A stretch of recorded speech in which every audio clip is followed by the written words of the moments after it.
Merci beaucoup, Monsieur le Président de la Science. Au nom de la Commission de la Culture, de la Science, de l'Éducation et des médias, je souhaite remercier tous les collègues qui se sont exprimés à la marge du rapport Identité et diversité dans les sociétés interculturelles. Dans notre commission, nous estimons que ce sujet des identités et de la diversité au sein de nos sociétés interculturelles représente un des plus grands défis de l'Europe aujourd'hui pour ce qui est de sa plaidoirie en faveur de la stabilité et de la démocratie.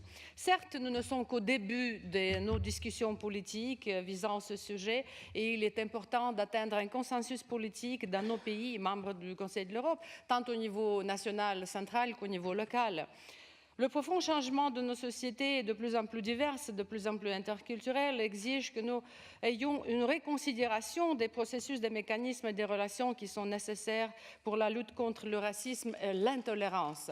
Le concept d'identité composite qui a été lancé par le rapporteur est très important. Identité composite, identité plurielle, signifie que les jeunes générations ont une vision kaléidoscopique qui peut-être n'est pas propre à chacun d'entre nous et à nous tous ensemble. C'est pour ça que nous devons porter ce message à nos parlements nationaux.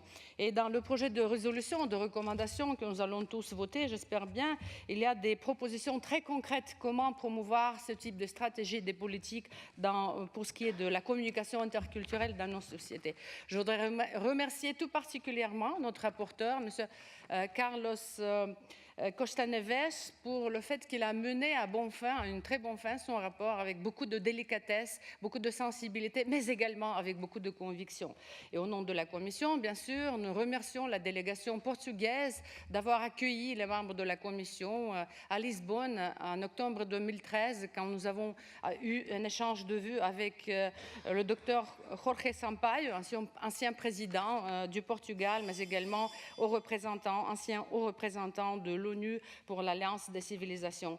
Permettez-moi de remercier également la Direction générale de la démocratie du Conseil de l'Europe et tous nos partenaires qui nous ont aidés à mettre en place ce rapport tellement intéressant, mais qui n'est qu'un début pour nos futurs débats. Je vous remercie.